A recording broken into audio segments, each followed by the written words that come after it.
Il se leva, le cœur débordant de foi.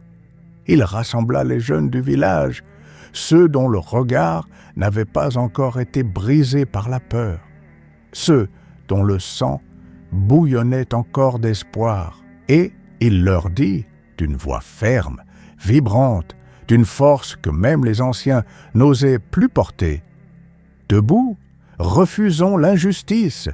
Ne craignez pas les rois, car le seul vrai roi, c'est Allah. Allah est avec ceux qui ne se soumettent qu'à lui. Demandons-lui de nous donner force, science, foi et aide, afin de réussir un jour à libérer les peuples de ces tyrans partout où ils seront. » Au début, beaucoup le regardèrent avec pitié. Certains rirent doucement en secouant la tête.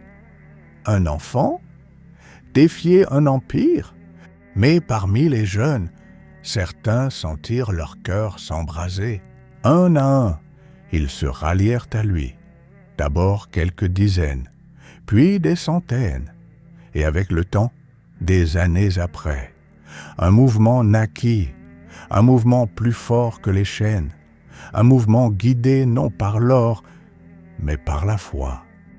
Ils n'étaient pas les plus nombreux, ils n'étaient pas les mieux formés, mais ils avaient ce que leurs ennemis avaient perdu depuis longtemps, le courage, et dans leur cœur, une certitude: avec Allah à nos côtés, qui pourrait nous arrêter?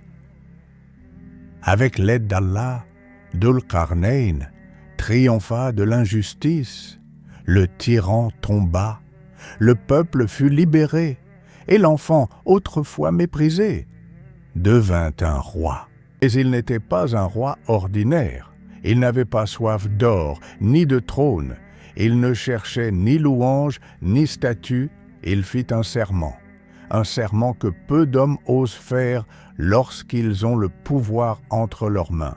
Je ne chercherai ni la richesse, ni la gloire. Je chercherai la justice par amour pour Dieu.